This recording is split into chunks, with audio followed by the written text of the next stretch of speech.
I don't personally believe in overnight success. So Yeah. for you to say it's 6 or 9 months for them to get to that point, that's very realistic and achievable, you know? Yeah. No, I 100% agree. You're tuned into Right Media Group Chronicles, the place where stories, strategies, and sparks of inspiration come to life. Let's get into it. Today's guest is Kason Olson, founder of Arctic Marketing Solutions and a creator of the nationally recognized Milestone Model. He's helped businesses grow with a clear staged approach and build a name for challenging copycat marketing. Kason, welcome to the show. Thank you so much. I appreciate you reaching out, and it's an honor to be here. So, would you mind explaining to the audience how did Arctic Marketing Solutions come about?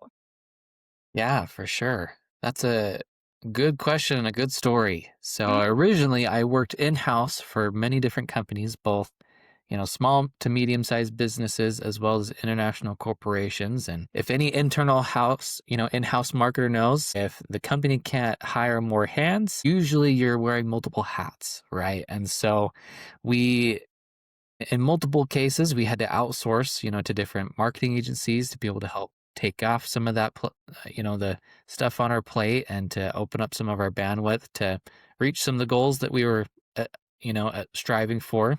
Well, to say the least, some of the experiences that I had when outsourcing to different agencies, one, it wasn't exactly all peachy, right? It was very difficult in the sense of there was a lack of transparency.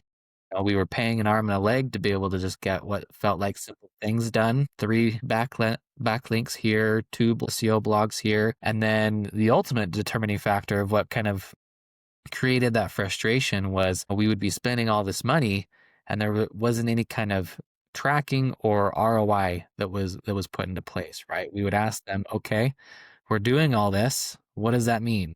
And they'd be like, well, we increased traffic to your website, or, well, we wrote 2 blogs, Mhm.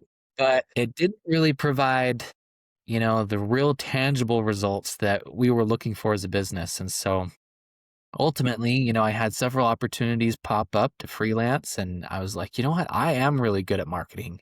And I know it comes down to actually helping a company, achieve their goals and stuff through actual one, results, and two, looking at the right metrics, right? And so we would look at lead, how many leads we could get an individual or a company a month. What is that from those leads, how many of them are qualified?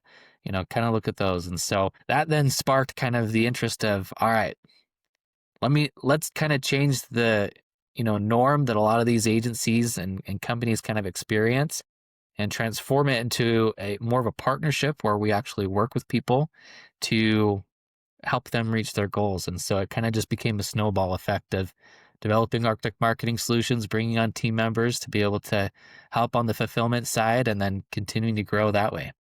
So, would you say transparency is quite important to you in between yourself and your clients? Percent. So transparency, just like any kind of relationship, whether it's a couple, in a marriage, or if it's a friendship, or transparency when it comes to businesses, right? The more clear you can be and the clearer conversations you can have and communication, honestly, the better. That way you guys are on the kind of the same playing field and the same, mentality. And we're all kind of in the same understanding of what's going on. That's easy to say, isn't it? Like it's good to be transparent, but then there's also like agency owners out there and let's be honest, people mess up. Let's say you didn't perform as well as you should have. How would you personally think, or maybe you already dealt with the situation? I mean, how would you come to a client and say, "Oh, I've messed up." What would you say is the best approach to do that? Because it's not a comfortable conversation, is it? No, it is not. And I'll be the first to admit that that has happened in the past, Yeah. right? Early in Yeah. the days of when I was developing the agency, I had to come to a client and say, "Hey, we're doing way too much as an agency. We're Mm. trying to be an all-in-one solution, right?" Wow. But the Yeah, I've heard fact that is before. is yeah, but the fact is that like when we were first starting and trying to be everything for everybody, our quality started to fall, right? Yeah. And so we were like, we had to go to that client and say, we are cutting X amount of services and focusing on these. And ultimately, the company that we were working with, they decided, well, I want some of those things, and if you're not going to offer them, I'll go elsewhere, right? So sometimes they can have that effect, but over time, as we've kind of focused on, the good and how we can have those conversations, honestly, it's just refined our processes to the point where, clients nowadays stay for 2, 3, True. 4 years. And I think a part of that is that transparency, even when sometimes the news you're going to have are not going to be the brightest. Yeah. And I mean, it also comes down to, who you're working with. Can you build that relationship with them? Right. A lot of the companies that we work with, I make sure that, I'm kind of the face in addition to their project or account manager. And they see me, on a quarterly basis to kind of help them understand the strategy, to kind of help understand kind of what's going on, stuff like that. And so, I mean, sometimes there's good news and sometimes there's bad news, right? Yeah, But of being course. transparent and being able to literally, just say what's going on and then the solutions of how we can actually go about kind of either fixing things or, pivoting the strategy, whatever it may be, the companies that we've worked with they've appreciated that far more than just being drug on for 6, 9, 12 months, wondering if they're getting any kind of ROI when Yeah. 3 months in, they could have known, "Hey, we need to pivot because things aren't working the way we thought they would, and we need to make changes," right? It's like any relationship, communication is just so vital, isn't it? But yeah. No, 100%. Would you mind to explain for the audience the milestone model in simple terms? Yeah, for sure. So, essentially what the milestone model is it's an all-encompassing marketing strategy for businesses to be able to follow that's broken up into 3 different stages. The first stage is the foundation stage. So, this is where you kind of look at a lot of your online presence, see where you're at, understand how you can do better in your branding, your messaging, your website experience, stuff like that. Stage 2 is building trust. So, that's with 2 things: building trust with people. So, working on reputation management, working on directory listings, making sure your website is compliant to those who have disabilities and inabilities to be able to reach, your website through accessibility regulations. And the second is building trust with search engines or algorithms, right? So, building your trust with Google and making sure you're showing up in front of the right people through SEO or SEM, stuff like that. And then the third stage is the scaling stage. So that's where we then invest, more of our money once we've built more of a foundation, built kind of a good flow and trust to make sure that we're on the right track to then scale those operations to get in front of the right people through paid ads, whether they be through, social media through Meta, LinkedIn, Google ads, local service listings and ads if they're a local service company, email marketing, different stuff like that. So that's essentially the milestone model and kind of how it's kind of structured and built out. But I'm sure we'll kind of go more into kind of the results of what actually happens when you do that. Yeah, no, absolutely. I think previously when we had a chat, you clarified that it's very important for business to go through this milestone model because there's cracks in the system. And instead of just scaling on something that's a little bit broken. But yeah. So I So can't wait to dive into more detail as exactly how valuable it is because I really want to make sure that it's communicated properly. yeah. So the milestone model in particular is, I guess, just kind of give a little bit of a background, just like the experience that I had with other agencies, right? Most of them, as business owners, we go to those agencies and we say, "Hey, I want to grow as a company. I want to hire you to help me grow. How do I make that happen?" Hmm. Or they go to them and say, "I would like paid advertising to be on Facebook and Hmm. Google ads and stuff like that because I've heard and know those things will help me grow as a company," right? Most agencies are broken in the sense of, "Oh yeah, you want that service? I'll provide it for you because we have it," right? And they're more worried about the sale. Whereas if the company were to actually take a look or the agency were to actually look at the company and see where they're at, see their progression, and see where kind of their online presence is, their messaging, stuff like that. More times than none, I would probably say 8 out of 10 times, they actually should be, instead of being in the scaling stage, which is what they're pitching first, they really should be pitching, "Hey, let's actually work on your foundation. Let's work on your messaging. Let's work on your website first before we even try and drive people to it, right? So the milestone model just really kind of helps companies analyze where they're at and be able to do the right services kind of in the right order or the right time of when they're ready. Because a lot of the time when they're going to those agencies, they're saying, I want advertising, I want to grow, but it's not necessarily what the company needs to be able to have that long term, you know, So it's to still grow that sustainably. educational angle for the customers to really understand. No, they first need to go through a milestone model. Is this model available to the audience, or should they contact you in order to find out more about it? Where would you direct them? Yeah, so people can either contact me through LinkedIn, they can follow my content on there. They can also go to our website and just request a free strategy session and we'll kind of actually go through and walk through it with them to kind of see where they probably should be placed. We're working on a tool right now that will actually be on our site where people will be able to kind of input simple questions and then it'll tell them what part of the milestone model they should actually be in. Wow, I love that. When is So that they going to launch? Yeah, so that's expecting to launch January of 2026. Wow, So exciting. we're I'm looking hoping to forward kind of to have it. that in everybody's hands so they can kind of see, they don't have to work with us to be able to get Yeah. things done, right? But the model itself and being able to understand how to move and progress their business is just as essential as, understanding what marketing channels and things that they need to do as a business and where to even start, right? I would say there are studies out there that about 37%, or sorry, 67% of business owners actually don't know what channels to use or where to start when it comes to their marketing. And so this kind of helps alleviate some of those questions of, okay, where should I start? Yeah. Right? Kind of push them in that direction. Unfortunately, like I've seen it with businesses out there, it's like they have LinkedIn, they have Facebook, they have Instagram, they have X, and there's so many platforms for them to focus on. I rather think it's important to focus on one platform and really accelerate your growth there rather than, dip dabbing in all the platforms a little bit and not really getting results from any of them.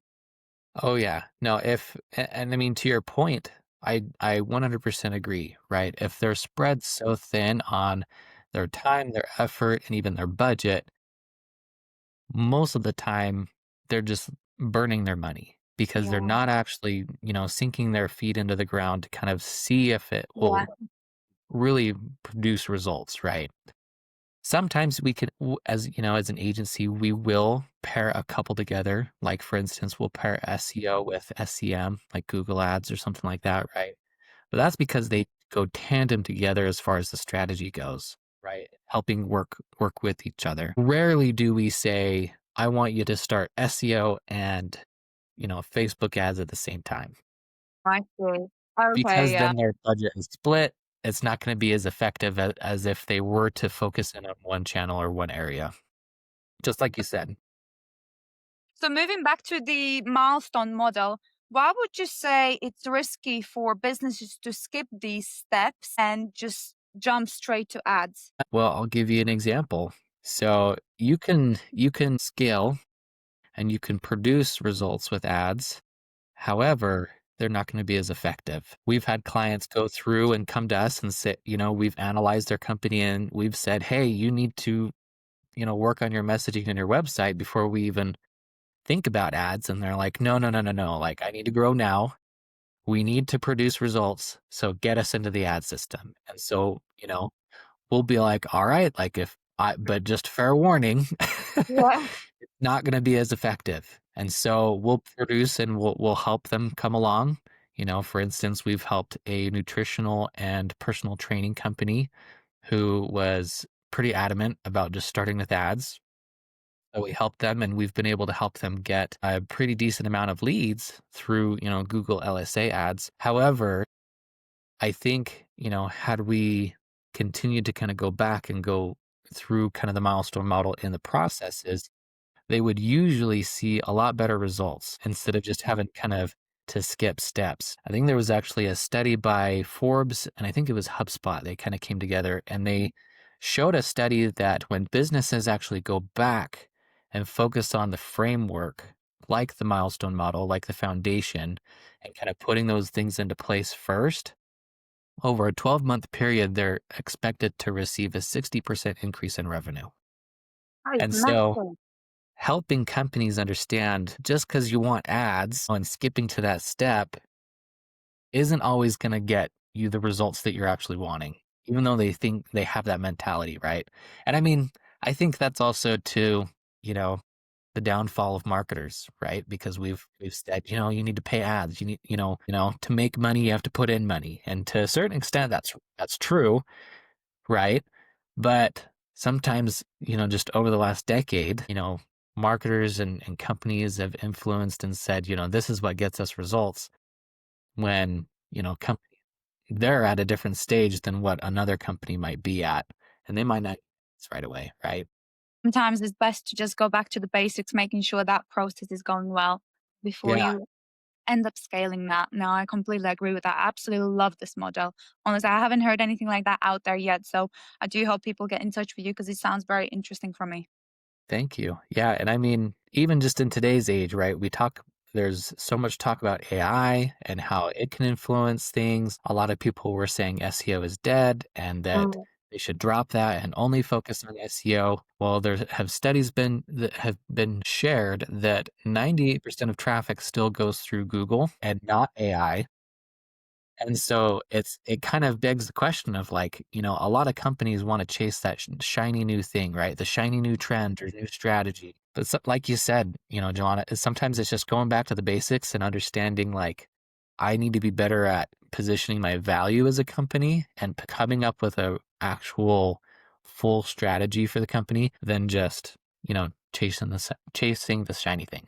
The shiny trend, yeah, I've heard that number of times being mentioned as well. So, what do you have a milestone model client example that succeeded extremely well by going through the model before they Yeah, so scaled? we've yeah, so we've actually got a few. And the nice thing about the model is depending on the industry, you don't have to go through all three stages. Okay. So I'll kind of give two examples. So one example is we helped an acupuncture company here locally here in Utah. You know, they were down in the trenches, they were down in the hole, right? They were trying to hire freelancers or agencies to help them grow. They were paying somebody to do Google ads right away, right? They were doing all these different things. Well, they weren't getting the results they wanted. We come along and I tell them, hey, I'm pretty confident we can be able to help increase what you're doing based off of, these steps. And so he's like, all right, I'll take the chance, right? And they were pretty scared, right? Because they had talked to several people before and have tried several, individuals and companies before to get nothing. Well, we helped them with the first stage. So we helped them with their brand design, their brand messaging, their website experience. We then moved them into stage two and then just started focusing on building that trust and so showing up in search engines. And because we were able to do that, just going through the first two stages, originally they were averaging about 60 patients a month, Mhm. 4 to 5 new patients a week. After they started the model and they went through it, within 9 months, they were actually able to increase the revenue by 50% because they were now getting, instead of 4 to 5 new patients a week, they were getting 10 to 15 new patients a week, and averaging about, 90 to 100 patients within a month and helping them continue to, have that snowball effect And over that's months. within Yeah. 6 months, isn't it? Yeah. Wow. And I believe that was 9 months that they were able to get to that point. They Full were with starting to that see point. the fruits of the labors, obviously, within, 30 days or sorry, 90 days and even 6 months too. They started seeing that progression, right? For the second example, we helped a company go through all three stages, right? And so we helped them with their website, their messaging, their design. We then moved them both into stage two and stage three at the same time. So we helped them with both SEO and Google Ads. And so with this, it was a concrete company, so kind of more blue collar, industry. They were then within the first 28 days, they went from averaging about 42 leads a month to 2. So Wow. they nearly That's doubled the amount double. of people Yeah. that they were getting through their company, right? So, and that obviously was, I'll consider that as kind of like not a fluke, right? But like an extreme example of what can happen within a short amount of time because you're pairing up with, different stages of the models at the same time. But after they had all of that done, they continued to see kind of that progression and see more leads and more projects coming their way, to which obviously increased their revenue. But um, it just kind of shows that, depending on the industry and how competitive it is, you can go through just the first two stages, or you can go through all three to be able to grow. But for every company who follows it, kind of in that order, and really nails things down, they can actually see tangible results. From something, I mean, I don't, oh, sorry, fumbling there. I don't personally believe in overnight success. So Yeah, for you to say it's 6 or 9 months for them to get to that point, that's very realistic and achievable, you know? yeah. No, I 100% agree. It's You have, and so many times online we hear the two extremes, right? We hear the extreme of I'll get you overnight success, right? And a lot of the time that's the expectation of business owners. So we kind of have to help reset that expectation that it does take time. But then we have the opposite end of the spectrum where a lot of companies go to agencies, and the agencies will say you won't start seeing success, or you won't start ranking until 6 months or more, or you won't start seeing results until after a year, right? In my opinion, like you said, those are even, I would say, a scam, right? Or a sham. And it's because when things are done properly, if they actually know what they're doing, a lot of the time you can start seeing results within those first 90 days, right? First three. And then you can pivot, or you can look at the strategy. If it's working, you can invest more money into it, right? To help scale and grow. If it's not, well, then you're a lot quicker to be able to pivot to another strategy or another avenue or channel that might be more successful, right? And so to be dragged along, you know, was always my frustration, because I was like, I'm gonna start seeing results a lot quicker than 6 months. So for you to lock me into some of those contracts, right, kind of deterred me. Yeah, But yeah, no, I completely agree. Like it's a fine balance. I think, yeah. marketing does take time. It takes time to test, time to research, set everything up properly. But it also shouldn't take that much time to start seeing if you know what you're doing, right? So obviously we hooked this podcast episode around the hidden cost of saying yes. So in your experience, how does saying yes too much hurt agencies or even clients? Well, I mean, on both ends, right? I'll start with the agency side, right? When we first started, we said yes to every project. We said, yes, we can do Yeah, email marketing for you. Yes, we can do social media posting. Yes, we can do SEO. Yes, we can. Yes, yes, yes. That hurt us because then our quality went down, right? Our ability to deliver and have checks and balances in place right off the gate of having too much caused issues, right? We started to lose clients because of the quality going down, right? So then we started refining those processes, and then we have the services that we do offer today kind of nailed down. Company, it's the same thing. If they try and do too much, say, yes, I want to do social posting. Yes, I want to do SEO. Yes, those things, they too get spread too thin to the point where their marketing or their budget really isn't going to play a huge factor in their growth, right? Because they're not really investing in areas to help enough in one area to help them grow. And so a lot of the time, kind of like what you said before, specializing or staying within one channel, seeing how it goes, scaling that channel first before then expanding into others, usually is what we also recommend too. Um, yeah. yeah, when you wear too many hats, or too many, try and do too many things, things kind of fall through the cracks. It's a blessing and a curse, might I say. It is, yes. Have you had a moment where scope creep nearly derailed a project? So saying it's scope creep is basically saying yes too many times. Gotcha. Okay. I was like, I haven't heard that phrase before. Yeah. Yeah. Um, so when it comes to that, like when we obviously kind of our first example, right? of when we said yes too many times, we started to lose clients.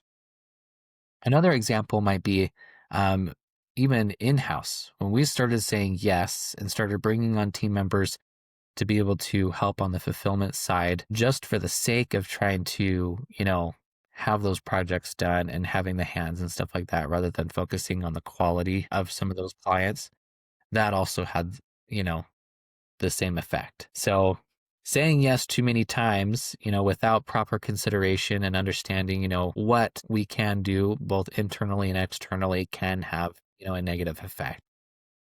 I would even say when companies go through the milestone model and they're saying yes to too many things at once, if they're going through all three stages and they're trying to do all three stages within 3 months, the quality and process of being able to do a lot of those starts to go down as well. So usually when we recommend people going through the model, we usually recommend, like for us, website design and development as well as messaging, we recommend between 30 to 45 days.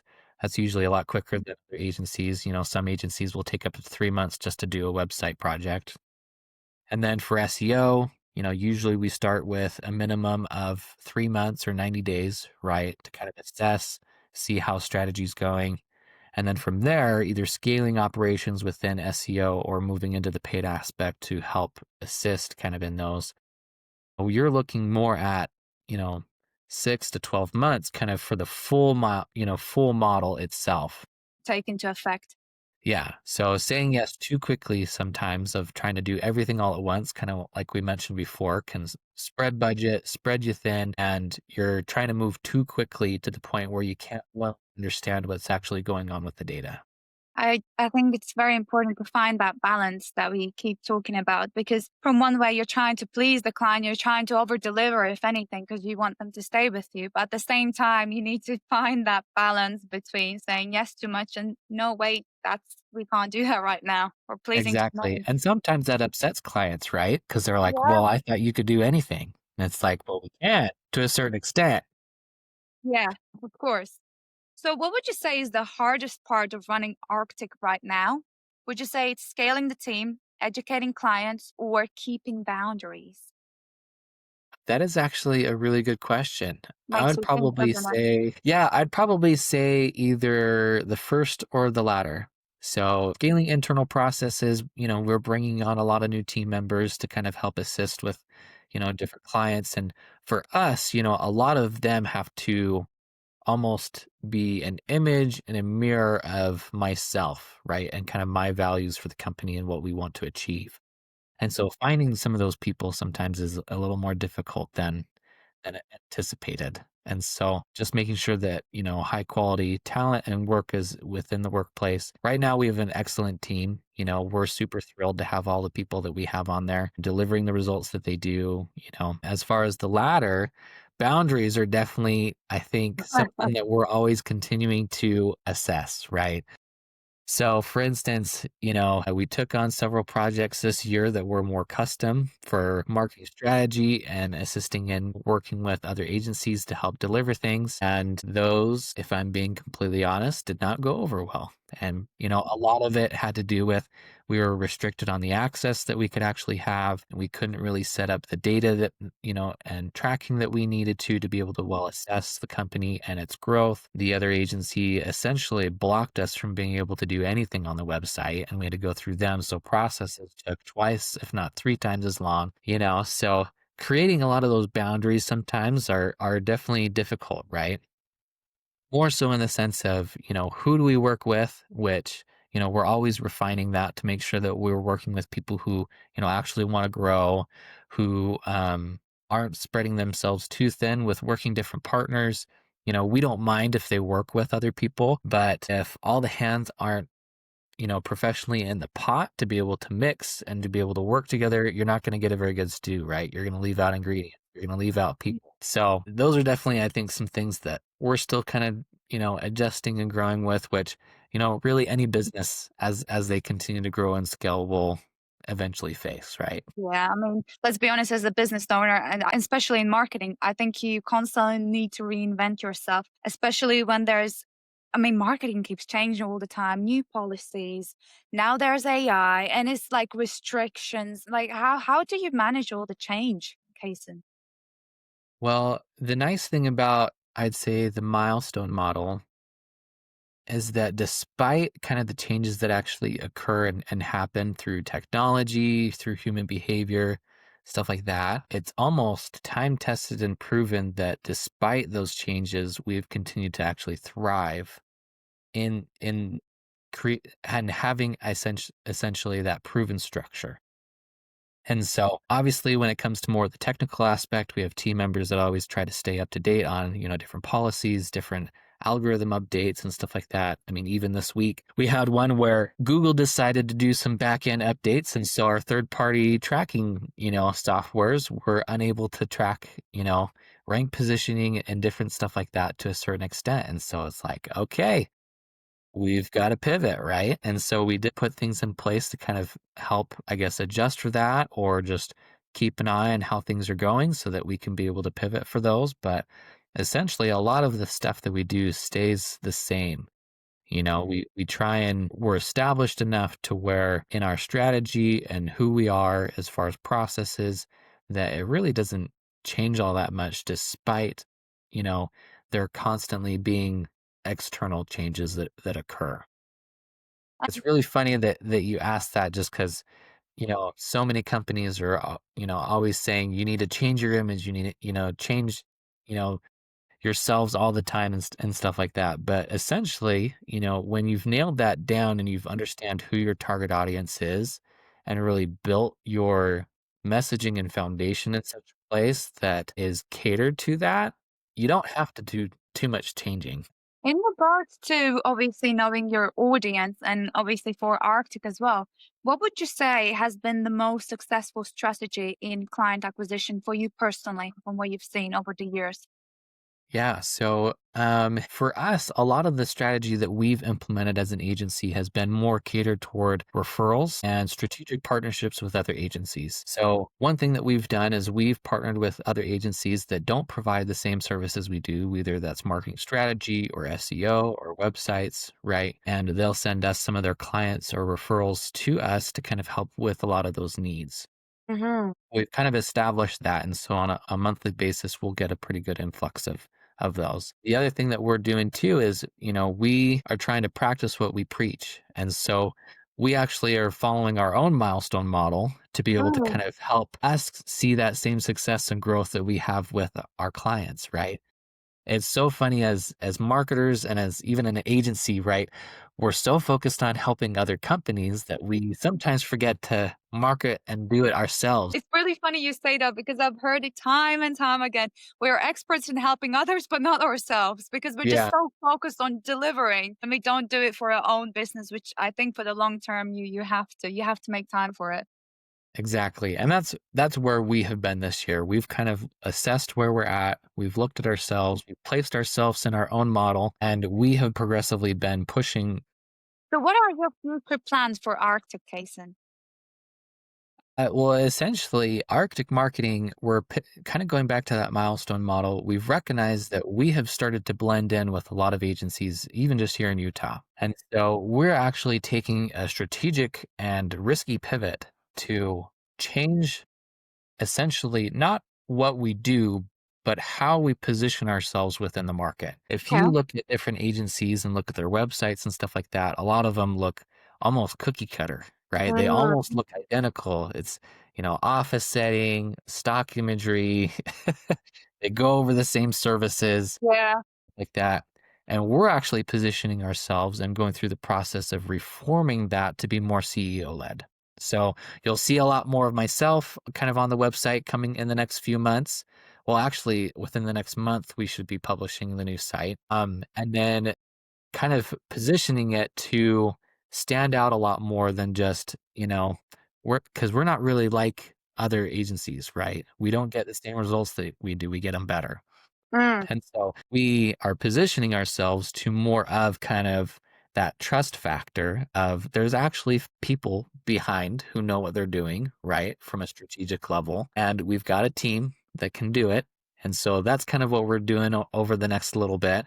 And then as we continue to do that, we'll continue to kind of go down our own milestone model, right? Reinvest in ourselves in SEO or Google ads. And that we're then able to grow kind of that presence, stand out amongst agencies, and kind of really show that there is a proven framework that companies can go to and that they can trust.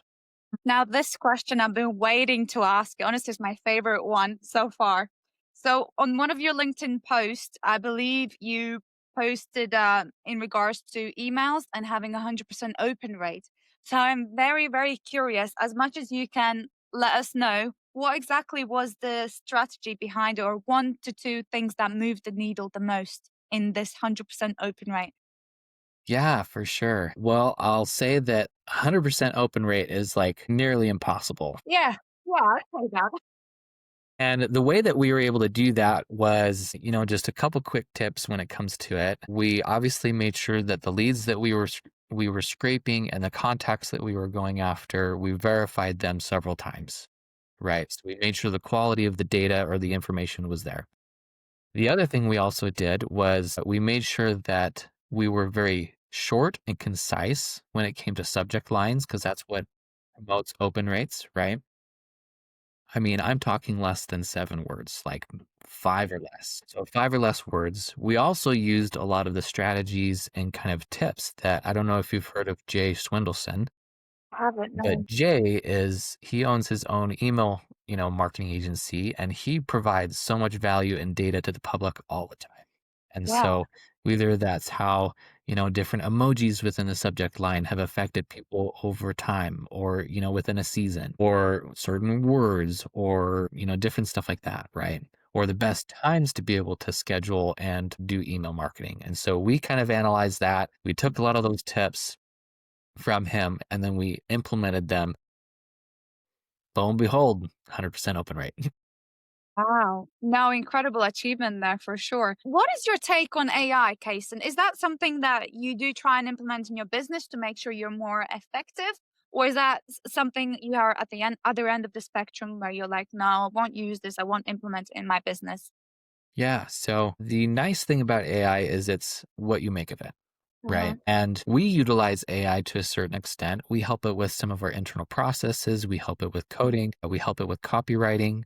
Or I guess I should say it helps us with copywriting, right? Or at least getting kind of the ideas and structure behind it before our team then goes in and refines it pretty Mhm. drastically, right? To make sure it has a lot of that human touch and it flows well. Internally, we do use AI quite a bit. We've partnered with a company called Accessiby, and I don't know if you've heard of them before, but they're the company that helps websites become more accessible or WCAG and ADA compliant to those regulations of people who are blind or people who have stigmatisms or color blindness or epilepsy, anything like that. And so they use technology with an AI to be able to make it so that websites can be compliant to those laws daily. And so they use AI to be able to change code, to be able to make sure that visuals are being met, make sure that the pages in general can be read by screen readers for those who might not be able to see, different stuff like that. So we implement this as well. So we've partnered with them, and a lot of our clients that we bring in that we do website projects with, we include that as a service, both for accessibility reasons to be more inclusive, but also to make sure that they don't get sued by plaintiffs who are a little angry that they're not accessible. So internally, we use AI quite a bit, different buckets and different things. As far as our clients go, we don't provide necessarily specific AI services to be able to help them show up in AI, just because a lot of the data that we've seen is as we focus on SEO and helping them be found through the internet and content that way, and producing more value-driven content and backlinks, that is some of the heaviest weight and factors for them to actually show up within AI, like ChatGPT or Gemini. So we do essentially help in that aspect, just more of a cross connecting rather than kind of directly focusing on those areas. But AI is great. I think it has a lot of potential and has a lot of things that will provide great value, as marketers and as individuals. There's a lot of people say that AI will take over people's jobs, and to a certain extent, I think it I will a little bit, but more so take over tasks and duties than full-on jobs. I do have two last questions for you, Kason. So I think it's absolutely incredible because you're managing your family, you have a full-time job, and you're also running an agency. So I would love to know, how do you balance it all? Well, there is no such thing as balance. Okay. There are some areas that there's some areas that do have to kind of give and take, right? But making sure that a schedule's in place, that you're able to list things as different priorities, high, medium, low, I think are two different things. I think what really helps me be able to balance those things so significantly is my team members. Because I've hired such significant and high caliber people, I can go through the day without stressing that things are on fire, right? Specifically for the agency. And so that allows a lot of relief and a lot of mental capacity to be freed up for other things like spending and being more, present with my family, and moving a lot of, the time that I would have spent on the agency to after hours, after they go to bed or before early in the morning, stuff like that. So I definitely think, the number one factor would definitely have to be my team that allows me to be able to have kind of more of that quote balance. Yeah, that's incredible. And lastly, Kason, what advice would you give to founders burned by past marketing investments? Yeah. Well, the advice that I would give is don't give up. Don't give up. Is there Don't a give light at up. the end of the tunnel? There is light at the end of the tunnel. And the fact that not all agencies are created equal should be forefront of their minds. That there are agencies that actually do know what they're doing, and there's agencies that are a scam, right? They're individuals who think they know what they're doing and they've done it once really well, and so they think they can do it for everybody. That's not really the case, right? So I think just having trust that, there is light at the end of the tunnel, that there are individuals like our agency and many others that can produce results, that can look at the full picture and help them go through, a marketing strategy like the Milestone model. It is okay, and marketing works. You just have to find the right people. Yeah. Okay. So, Kason, if people wanted to find you or your services, where could they go? Yeah, so people can find me directly on LinkedIn. Just type in Kason Olson. You could even type in, Arctic Marketing Solutions, and I'm sure I'll be one of the first people to pop up. And they can also obviously find us through our website, Arctic MS, so ARCTICMS.com. And they can go ahead and fill out, a free strategy session there on the website to be able to kind of meet with me, or our sales team members to be able to kind of help go through, an analysis of their company, understand where they should be placed in the model, right? Hopefully, as we, provide a tool that will do that for them, they'll be able to kind of have more of those insights right off the bat. But until then, they can find us and contact me that way. Yeah. Okay. That's awesome. Kason, thank you very much for making the time today. Yeah, for sure. No, it was my pleasure. Thank you so much for having me on. Been a pleasure.